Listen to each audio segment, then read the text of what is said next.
Hello, this is Chris Heasley with the Chris Heasley Radio Show. There is a growing suspicion amongst the people of Fort Bend County that their county government, their Texas Democrat-led county government, does not represent the interests of the people of Fort Bend County any longer. Again, I want to make this clear. The Fort Bend County government is led by a Texas Democrat majority. And amongst the people of Fort Bend County, there's this growing suspicion that the interests, the goals, the objectives of Texas Democrats is not in line with the people of Texas any longer. And in Fort Bend County, I think that this divide in opinions, this separation of interests between the Fort Bend County Democrats and their constituents is most well said in a statement by Fort Bend County Sheriff Eric Fagan. When he was just elected, he made a statement, and it puts into picture perfect focus the interests, the goals, the objectives of the Fort Bend County Democrats. And I'm going to read that quote now. Here it is from Eric Fagan, Fort Bend County Sheriff. Quote, I believe if Fort Bend has a sheriff, a district attorney, and a county judge who are like-minded and will work together side by side to bring innovative equipment and progressive policies to protect the people of Fort Bend County, our county can be a model for others to follow, unquote, Eric Fagan. And with that quote, it is fairly clear what Eric Fagan intends to do with Fort Bend County. Eric Fagan said in the quote that he has progressive ideas in mind. It is safe to say that the intention of the Fort Bend County Democrats is to make Fort Bend County, our Texas county, a progressive county. And what is progressivism? At the heart of progressivism is Marxism. Marxism, the ideology of Karl Marx, which has been infused in Texas Democrats over the past 30 years. Again, Democrats, when we were children, was the party of the working class. It was the party of the American citizens. It was the party of the people of Texas. But today, with this Marxist infusion, came from an investment by the billionaire class. Now Texas Democrats represent a progressive Marxist ideology. And there's no better progressive Marxist than Hillary Clinton herself. Hillary Clinton is the best representative of Marxism, of progressivism, and it is fairly clear that she, just like the Texas Democrats, have the same ideas in mind. There are two components of Marxism, the first of which is a state of anarchy. And this can be seen in leftist organizations like BLM and Antifa, where your Texas Democrats, as these terrorist organizations would tear down American cities, your Texas Democrats would not mention a peep in defense of the Americans. They just let the anarchy reign, and when they had to step in to defend the interests of the leftist gangs, they did so. That's the first component of Marxism. The second component of Marxism is a narrative, a racial narrative. And you see what Texas Democrats do is they always malign their political opponents. They malign them. They describe them in terms that are not true. Because in order to conquer people, you have to malign them first. Once they are maligned, they're much more easy to conquer. And the Texas Democrats repeatedly have a racial narrative against the people of Texas, against the people of Fort Bend. The Texas Democrats continually use the race card against anyone who steps up against the Marxist ideology. What I'm going to do is, I'm going to go ahead and just present a couple of the actions of Fort Bend County Democrats. And I'm going to ask you, do any of these actions actually represent the interests of the people of Fort Bend County? Do any of these actions, are people in Fort Bend County at home, over dinner, talking about these things needing to happen in Fort Bend? Is this the thing on the tip of the minds of people of Fort Bend County? I'm going to list these things. And the first one is there was a narrative that came out of the Fort Bend County District Attorney's Office that there's a voter intimidation threat in the county. Voter intimidation. And again, it's the same racial narrative. It's a narrative that that the people of Fort Bend, that they have a bad set of interests in mind, and therefore the Fort Bend County Democrats have to take over voting. And with that started a new task force, a voter elections task force, which essentially put the Texas Democrat in a perch over our county elections. And in this task force, there was another narrative coming from the Texans themselves, which was that voter fraud was the issue. But that was quickly dismissed by Texas Democrats as they implemented their committee, their commission to overwatch our county elections, something that never happened in the history of Fort Bend County. Only when Texas Democrats get in place do we have to have a task force watching over our elections led by the district attorney. So that's one action on part of the Texas Democrats.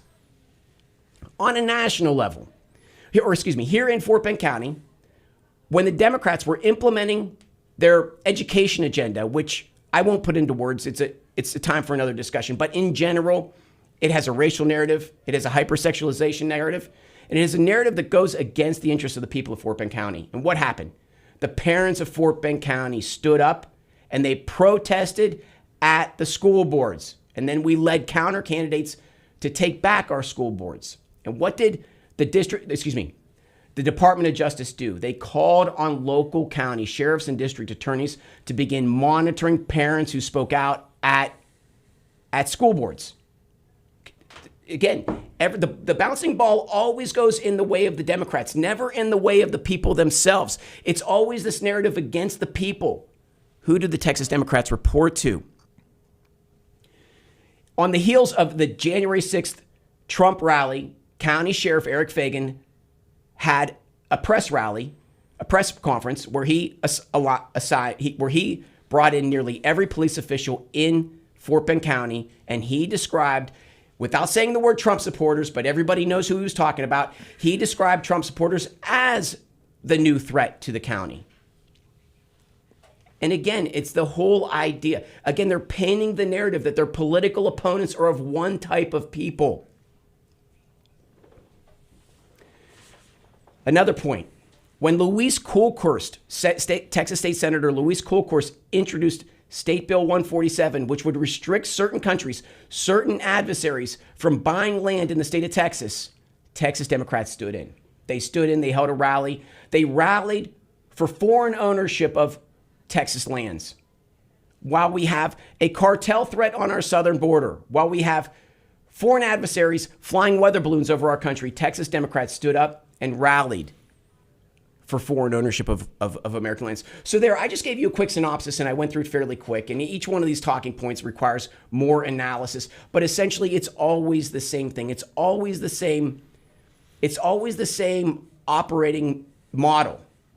And it is a continued malignment of a people while the county goes downward. And that's what we're witnessing. But now something new happened. And what happened is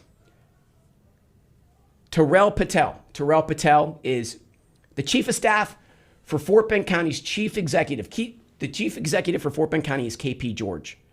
And Terrell Patel has been indicted for impersonating Trump supporters and making disparaging comments on Facebook towards minorities. He was representing himself as a Trump supporter and then making very inappropriate comments. Why would he do that? But now the question is, was his boss involved, KP George? And KP George is the chief executive for Fort Bend County. And now he also has been indicted for the same thing. So again, to make my point, we see and this is a short list that I'm presenting today. We see a continued operating model, a continued narrative of while our county continues to decline, anyone who speaks up against the Texas Democrats is maligned. Lies are made about them. And it's the malignment of a people for the purposes of overtaking a county. And the idea is to take over a county and then rule over the ruins. Because when you rule over the ruins of a conquered land, it's quite a wealthy position that you find yourself in. And this is the Chris Heasley Show. And on this show, we will bring you all the ideas, the content, the information that you need to take back your village, your borough, your township, your school board, your county, your state, and your country, because we always advocate for local activism, because at the local level, you get the most bang for your buck. And so we're always advocating for local activism. We're always asking the people of Fort Bend County, the people of Harris County, to begin taking a stake in your local county operations. Something the Texas Democrats do not want you to do. They want you to go back to sleep. They want you to go away and let them rule over the county with reckless abandon. But no, we are asking you to begin attending county commissioners' courts, to begin attending school boards, to begin calling your Texas Democrats and asking them these questions. Who do they report to? Do they report to an outside interest? Do they report to a foreign element? Do they report to the globalist billionaire class out of Europe? Because if they're reporting to them, they're no longer reporting to us. And by law, they are legally obligated to only report to the people of Fort Bend County, the people of Harris County. And with that being said, on today's show, we have two guests where we're going to go into these matters quite thoroughly. We have Ed Krenek, who is running for Ed. Can you please introduce yourself? Yes, Chris. My name is Edward Krenek. I'm running for the 400 District Court here in Fort Bend County. That's one of the big district courts, of which we have 5. We'll explain that a little bit more, but that's what I'm running for. Excellent. And Matt, can you introduce yourself, please? Sure. Howdy. My name's Matt Morgan. I'm running to be the next state rep in Texas House District 26, which covers parts of Fort Bend County. It's Katy, Richmond, and Rosenberg areas. Excellent. Very good. We got a lot to talk with Matt about, but we're going to start off with Ed. Ed's on the hot seat today. So he's in a heated contest, a heated election. And my first question for you, Ed, is do you have any comments on my opening monologue? Are these the types of reasons that caused you to get to begin running for office? Actually, there's a lot involved as to why I got involved here, but those are some of them. We see an erosion of confidence by the public in many of our institutions, one of which is our judicial system. And when we have an erosion in our judicial system, we can't function correctly. We should be able to move our cases, whether they be criminal or civil, in a manner that meets with the law, that is in compliance with our constitutional due process rights. And we must ensure every step of the way that we're functioning in a way that's best for our taxpayers, moving these cases, effectuating justice, bringing back confidence, and ensuring that the rule of law is followed. We've seen an erosion in that, not only in Fort Bend County, in some of our surrounding counties. I practice law in all these counties, but in Fort Bend County, it's been tragic to see the spiraling downward of that confidence by the public. One of the things I want to do is bring that confidence level back up, show that our courts are courts of value for our people, that we can move these cases, that we can effectuate justice, bring back rule of law, protect our citizens, bring back some safety, and ultimately get our cases moving where people have confidence in the system and they're not concerned about whether it's broken in such a way where we can't function again. Yeah. Mm-hmm. And I want to add to that a little bit. So, when cases sit, the longer they sit, they hurt we the people more than they hurt the big business or the big interest group on the other side. Because you can wear people down, and the longer it sits there and waits, the harder it is for them. Can you go into that a little bit? Absolutely. There's two angles to this. You've got legitimate cases that are being brought by the little guys against, maybe it's our government, maybe it's big institutions, maybe it's whatever it is. But there's limited judicial resources, and if the cases stay in the court system too long, as a litigant, you've already lost.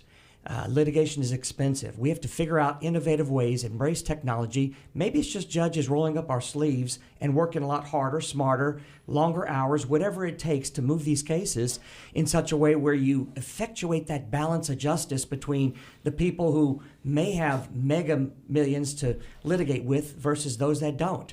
We have to have a level playing field for everyone, and that includes the little guys. It includes even some of the big corporations that sometimes are blasted improperly. But whatever it is, following the rule of law, following our procedures, and coming up with innovative techniques to move these cases quicker, faster, and in ways that make more economic sense will bring a better level of confidence back to our justice system, and overall, the people win. That's what I'm after here. So why are you the guy to do that? I'll tell you why. Start with my credentials and my education. I got my a BBA in accounting from Texas A&M University. I'm also a CPA. I went to the University of Texas School of Law, graduated with honors. I've been practicing law for 35 years. I'm double board certified. Let me tell you what that means to be board certified. In order to be board certified in any one level, you have to, of course, pass an exam. You have to meet a certain level of vetting from your peers or in judges. You have to also have a particular expertise in that area.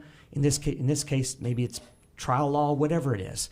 And you also have to have tried a certain number of cases. Bar none, I will have tried more cases and been in that courthouse in the trenches representing people, effectuating justice far more than the judge currently in the foreigner court. And it's important to have that experience because you cannot move these cases. You cannot effectuate justice properly, balancing those interests of both sides unless you've been in the trenches doing it. I'm ready for this job day one, and I think by electing people like me, we'll be able to come in day one, move these cases, and show the people in the county, the citizens, that they can have confidence back in our system. And you know what's interesting? Sorry, I want to bring up a point too. Is that Don't apologize. It's an open conversation. so? Is that his current opponent has made statements that basically all Republicans want to lock up people of color, which is incorrect. When we say that we want to back the law and we support law enforcement because they protect our families. They keep us safe, and we need those response times. And what's even more interesting with that is you brought up KP George and how he's been indicted. She's the one that has that case in front of her.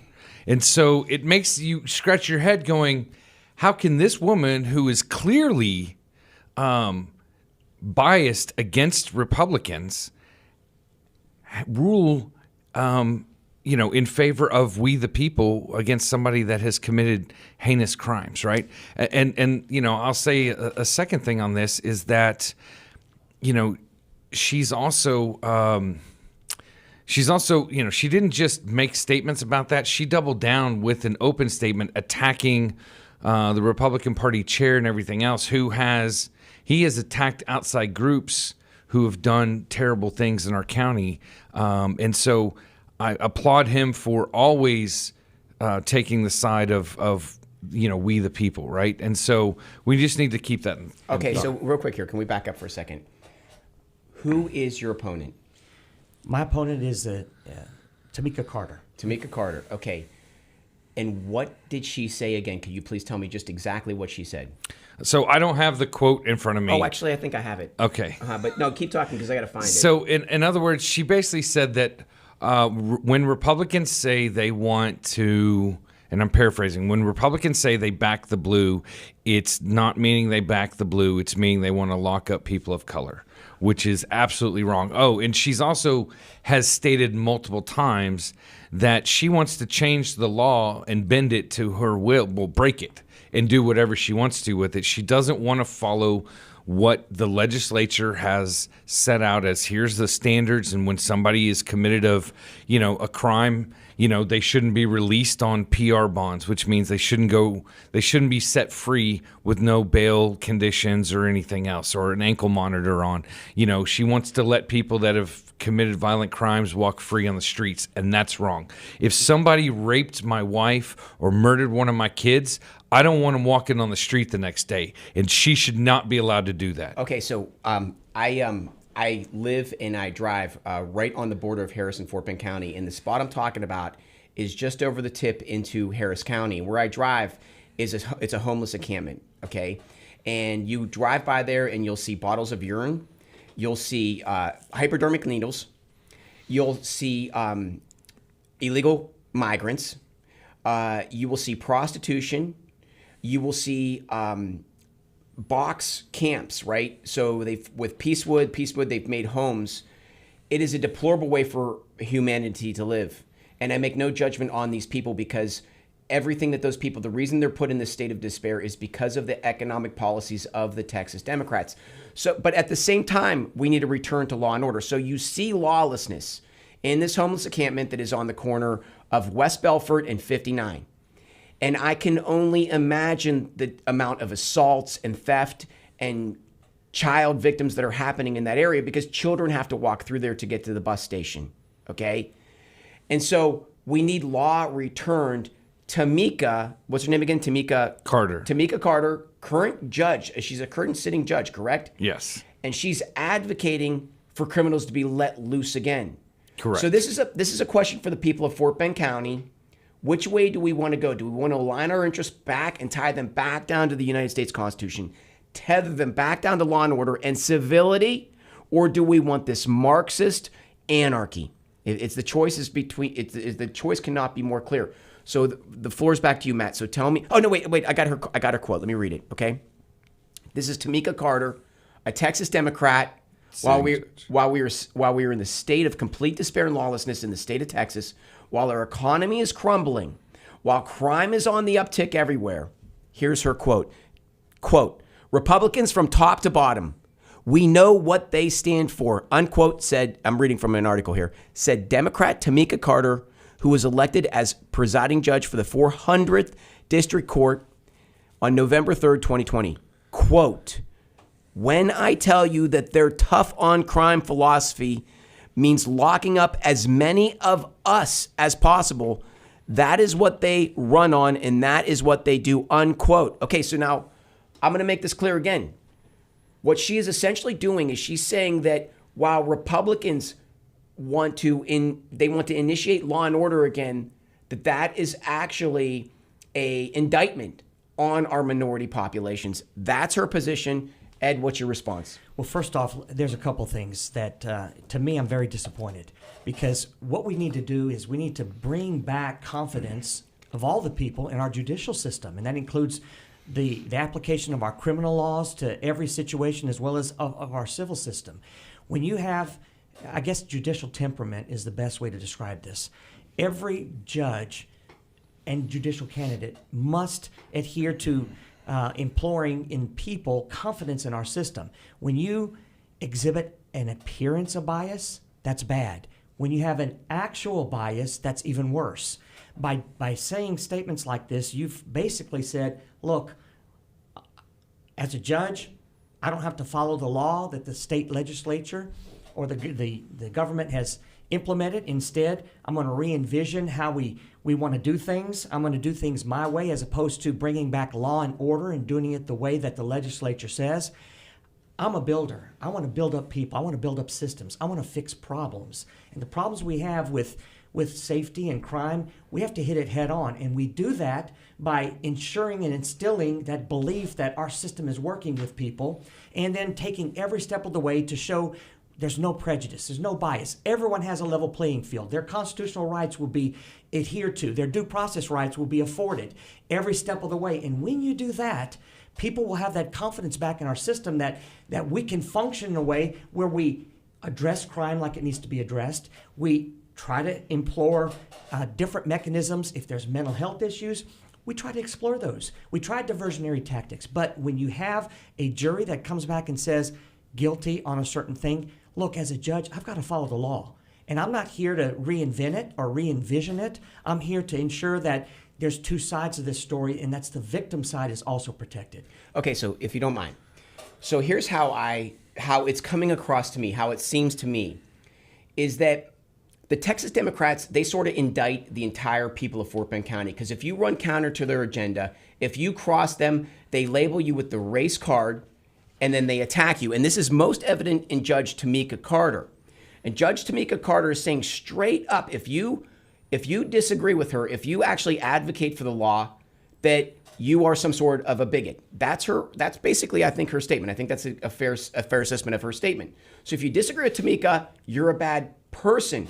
She's doing that while she's overseeing a hearing on our chief county executive, KP George, and his chief of staff, Terrell Patel, both Texas Democrats, both Democrats of Fort Bend County, who are being indicted for the crime of representing themselves, creating fake profiles on social media as Republicans, as people of Fort Bend County, as everyday people of Fort Bend County, and then making racist comments. So can we not?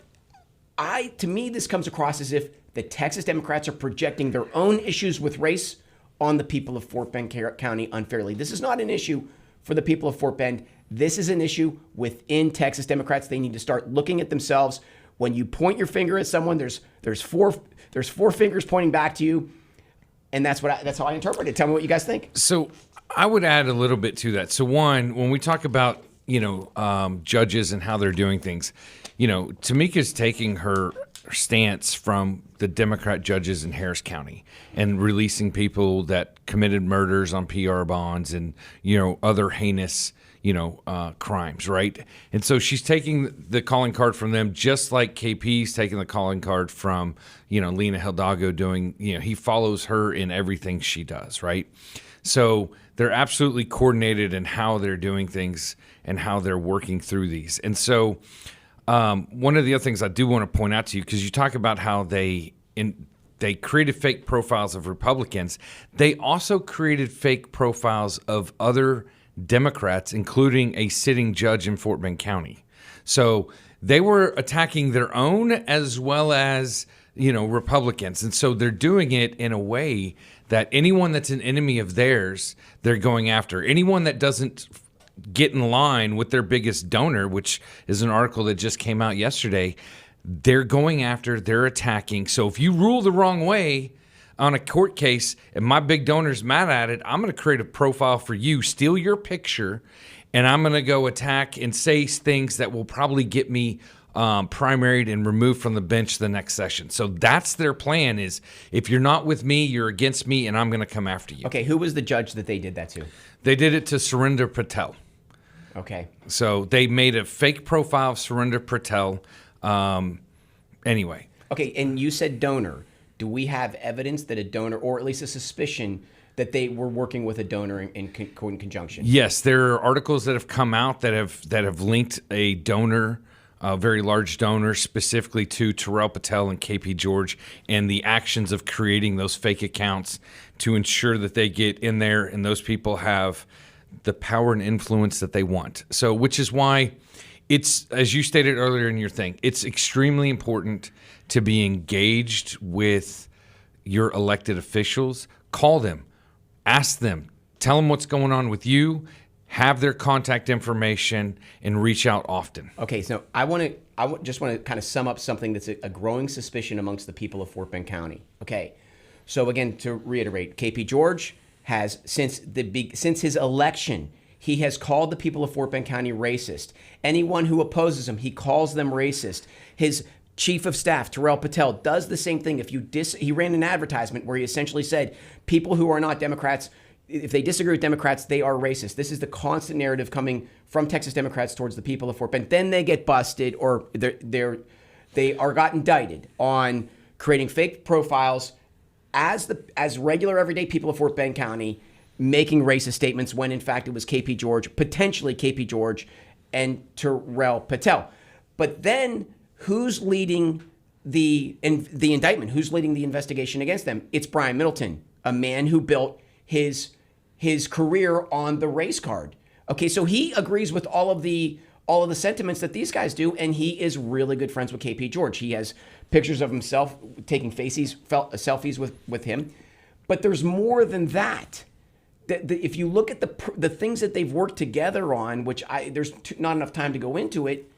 It just seems like KP, it appears, is running a scam.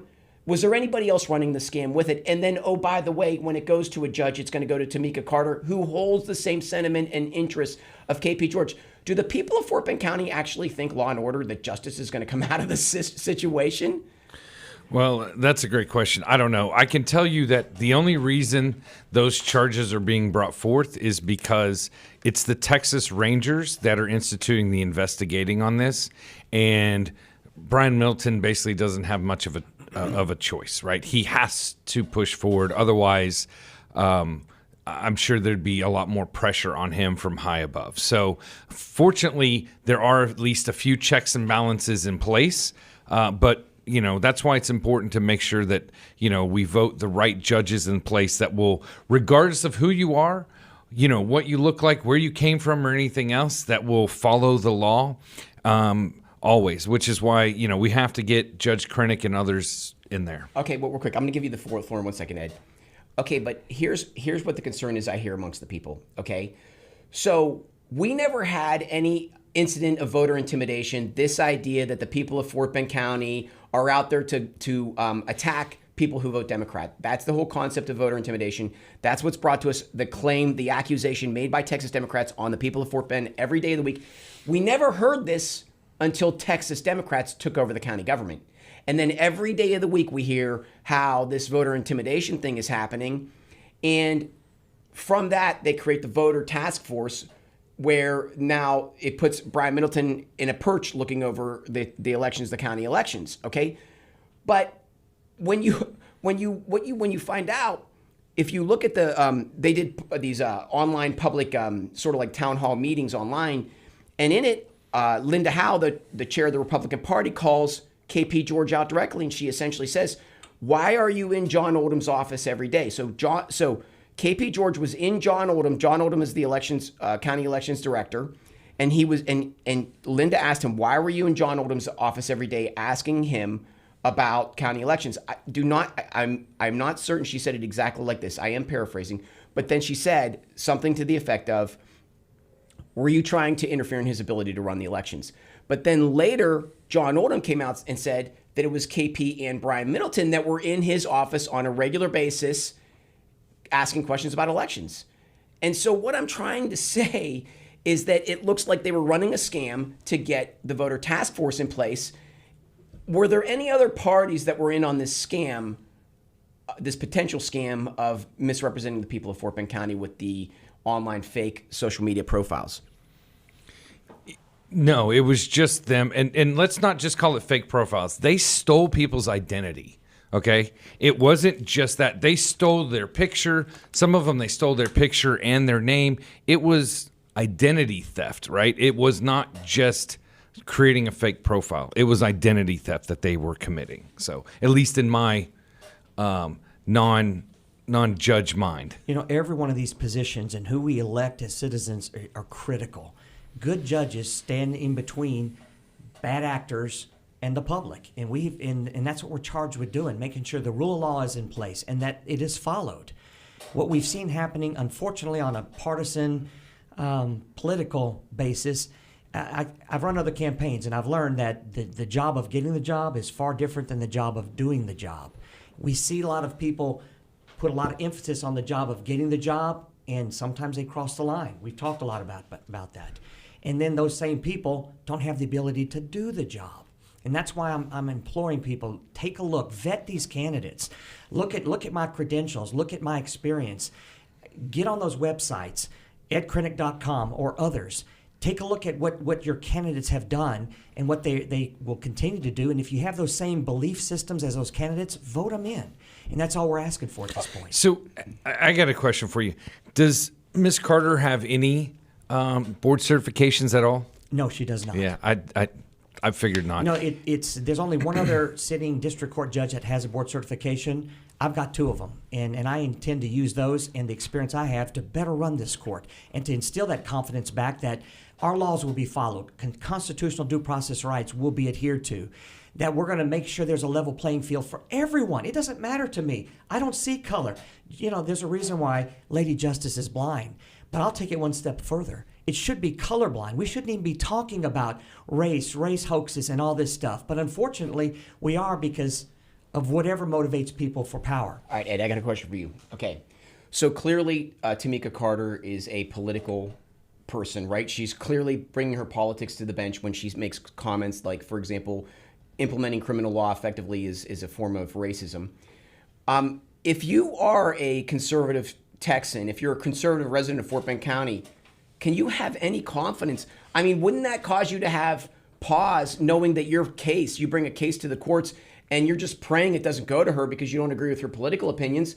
Because I don't think this woman, she raises suspicions that she can act in an unbiased manner. Unfortunately, I've had a number of people come to me in my campaign and tell me just that. Their concern is, look, they represent people that may identify as a conservative, or they have a different skin color or white or whatever it is. And their concern is, will they ever get a fair trial knowing these type of comments and biases have now come out? But I'll take it one step further. Think about this not only on the criminal side, but on the civil side. You're there, people's businesses may be wiped out, or their entire careers are gone, or they've been injured and maimed, and they're seeking some sort of recompense for it, or their day in court. And they go before a judge that, number one, doesn't have the experience or expertise to handle that case, but now, number two, has exhibited a bias about it. And what we've got to do as judges, we have to be impeccable in everything, every step of the way. How we talk, how we act, how we rule has to be beyond reproach. And if it's not, with all due respect, that person shouldn't be sitting on that bench. So now the 400th District Court, that does both civil and criminal cases, correct? That's correct. It handles the big matters. It's a district court, so all of our 5 district courts here in Fort Bend County handle both criminal and civil. The criminal cases are felonies on up. Civil cases are unlimited jurisdiction. So you have some of the most difficult matters to address as that judge, particularly on the civil side. Right. And if I recall, Ms. Carter has had basically no experience in the civil side. None to speak of, none that I could actually find. But what we see happening is they're clearing out these civil cases through dismissing them without giving people their day in court, unfortunately. But there's another technique that's being used. Besides the associate judge that gets hired to potentially handle this, this court reverts to visiting judges, which are judges maybe out of Harris County or other counties that are hired and paid a fee to come in and sit and actually try those cases. I've talked to several of the judges who come back to me in my campaign and ask, what's the story about this? Because it's just very odd that they're being asked repeatedly to come in and try those civil cases. So wait a minute. That's taxpayer money. So we have a sitting judge who can't even hear her own cases and has to hire a roaming judge from Harris County to come hear her cases, and we, the taxpayer, are paying more in property taxes because of that? The 400 court has hired visiting judges to come try the civil cases, particularly the more difficult ones, and that's unfortunate. So now, again, wait. Judges. I want to repeat that one more time, I get you. So we pay more in taxes because the 400th District Court judge can't do her job and has to hire someone else to come in and handle the cases for her. So are you happy with paying more in taxes because she can't do the job that she ran for and was elected to do? These positions are taxpayer funded. We as judges, first and foremost, we effectuate justice. So whatever it takes to make sure people have their proper due justice to them, that's what we have to do. Secondly, it's taxpayer funded. We have to figure out better, more innovative ways to bring down the costs and get these cases moving so that the public is better served. Thirdly, when you're in litigation, whether it's criminal or civil, and you're not making proper rulings and has to go up on appeal, that is exorbitant litigation costs for those litigants. But on the civil side, it's almost a death sentence in some cases because people just don't have the judicial resources to fight these long battles. So what do we, as good judges, should do?